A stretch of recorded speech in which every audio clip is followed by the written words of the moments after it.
Bonjour Phoenix. Bonjour. Ravi de se revoir. Ouais. C'est une chose étrange. Deuxième fois à Dinard, on s'était vu, je crois que c'était pour Departure. En 2015, ouais. En 2015. Que de chemin parcouru depuis pour toi? Bah ouais, on essaye, on fait ce qu'on peut. Du coup, t'es content de te retrouver à Dinard pour deux actualités.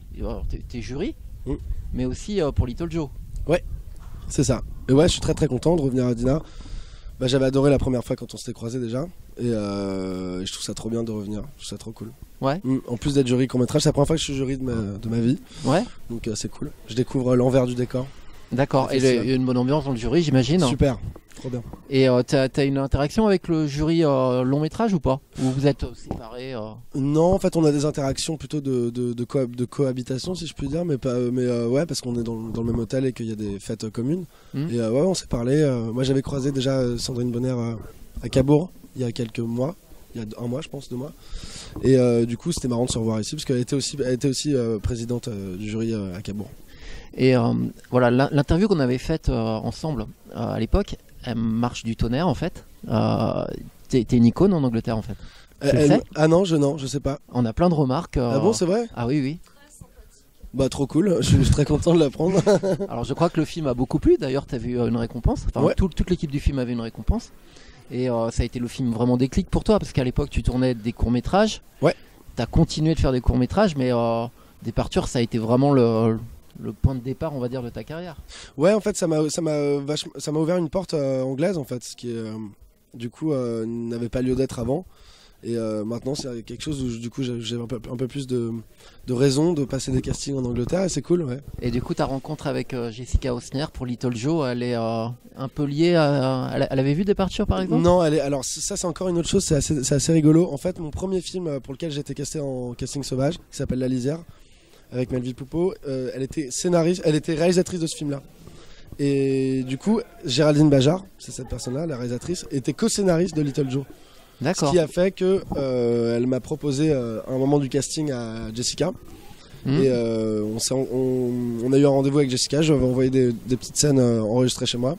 Et après on a eu un rendez-vous et je suis parti à Liverpool pour la rencontrer. Et après c'est bon, ça c'est. Et les petites scènes que tu avais tournées étaient en anglais du coup Ouais. D'accord. En anglais. La langue anglaise te posait aucun problème Non, puis j'avais fait un autre film, j'avais fait Benjamin de Simon Amstel depuis, et du coup j'avais pris des cours de coaching en anglais qui m'accompagnent de temps en temps sur des films, etc. pour peaufiner un accent si jamais il y a besoin. Et voilà. Alors Little Joe, il a été récompensé très justement à Cannes du prix d'interprétation féminine. C'est quelque chose que vous avez fêté sur place, j'imagine? Alors moi malheureusement j'étais parti à ce moment-là parce que je suis tombé malade à Cannes à la fin. J'ai pris une angine, mais bon, c'était un peu intense. Et mais par contre on s'est dit avec Émilie qu'on fêterait ça. Déjà on a un peu fêté ça avant-hier et on va refêter ça ce soir. Et on refêtera ça en Angleterre et quand elle reviendra à Paris aussi. Donc voilà, il n'y aura que de la fête pour ça. Et c'était ton premier Cannes du coup ou tu avais déjà fait le festival de Cannes? Non, c'était ma première fois. C'était mon Alors tu as dû en avoir plein les yeux. J'avoue que j'ai pas trop compris au début, j'ai eu un petit temps d'adaptation, mais ça s'est super bien passé. J'ai vu plein de films, j'étais trop content de voir des films. C'était trop chouette quoi. J'ai vu vraiment beaucoup de films, pratiquement tous les films qui étaient en compétition je les ai vus. Et donc c'était super chouette. On va parler un petit peu de ta carrière. Tu joues donc dans Little Joe, mais tu joues aussi dans des séries TV. On t'a beaucoup vu dans des séries TV à succès. Riviera, Baron Noir, en immersion. Tu es au cinéma, tu as des rôles de plus en plus importants et tu continues de faire des courts et des longs métrages. Pour toi, que ce soit des séries, des courts, des longs, le plaisir est le même? Et est-ce que le métier est le même dans un cas ou comme dans l'autre? Moi je pense que oui. Après de temps en temps il y a des choses où sans vouloir me prononcer trop rapidement, mais j'ai l'impression que de temps en temps à la télé on a juste un peu moins le temps de développer les choses. Mais après ça dépend des réalisateurs qu'on rencontre, il y a des réalisateurs qui lâchent pas l'affaire. Mais non, je pense que le métier est le même, c'est juste qu'à la télé je pense que ça va un peu plus vite, donc il y a moins de temps de... T'as moins de répétitions? Ouais, moins de répétitions, moins de prises sur le tournage. Après pour moi les courts-métrages et les longs-métrages c'est la même chose.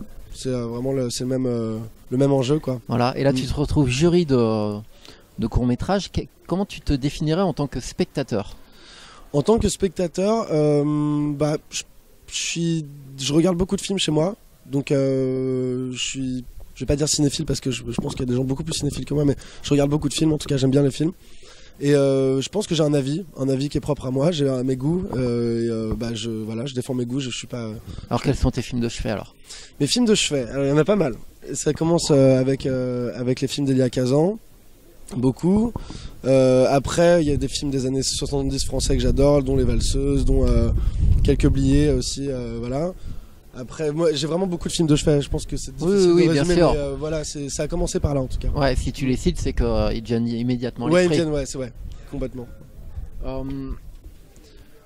Tu arrives à un âge où, mine de rien, ta carrière, elle est en plein essor, mais elle est aussi en bascule quelque part. Quelles ambitions tu te donnes? Moi, mais alors, c'est assez bizarre à dire, mais moi, je veux juste faire des films, en fait.